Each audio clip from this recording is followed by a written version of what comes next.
Yaakov Avinu is leaving the home of Yitzchak and Rivka, going to Haran.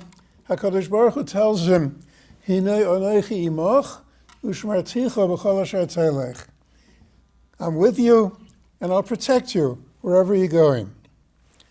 And Rav Druk explains that there are two different things here. Rivka sent him away to protect him from Esav. She knew that Esav wanted to kill him, and to save his life, she said, you have to leave, you have to go. Yitzchak didn't know this.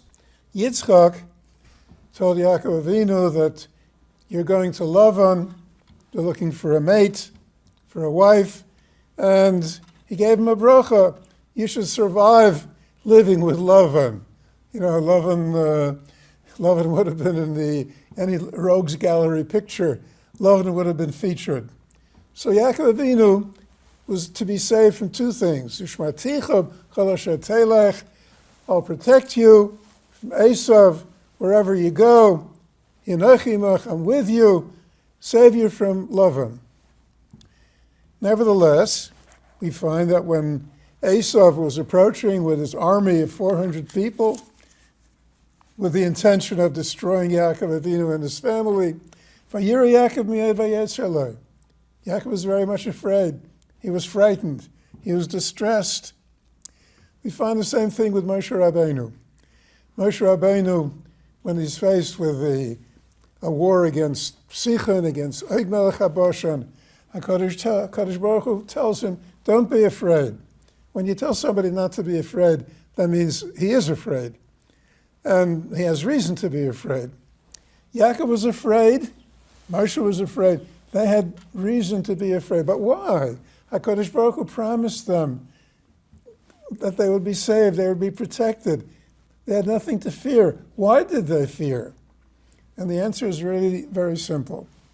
Of course, we know that Yaakov Avinu was afraid that perhaps he had sinned, and perhaps the time that he spent with Lavan, and he was protected from Lavan, maybe he used up all of his chusim. Yes, that's true, because I'll say that. Rashi brings it. And there's something else here as well. HaKadosh Baruch Hu does not want us to rely on nisim. There will be nisim. Klal Yisrael would not be here today if there had not been thousands, tens of thousands, hundreds of thousands of nisim throughout our history. Nevertheless, the Torah tells us that hishtadlus is a responsibility. You have to do your best. Don't rely on a nes. The nes will come. If it's necessary, it will come.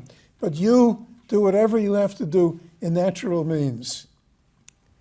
You could have bitochen. You have to go to work. Fine. That's the curse of Adam Harishon. If somebody could and learn and do mitzvahs and help others all his life and not have to go to work, wonderful. But the Torah says you have to be mishtadel, you have to make efforts. Don't rely completely on miracles. So Yaakov Avinu worried. Moshe Rabbeinu worried. They were saved through miracles. You have bitochen, you have to have faith that HaKadosh Baruch Hu will do what he promised. But part of that is that he wants you to make the effort yourself.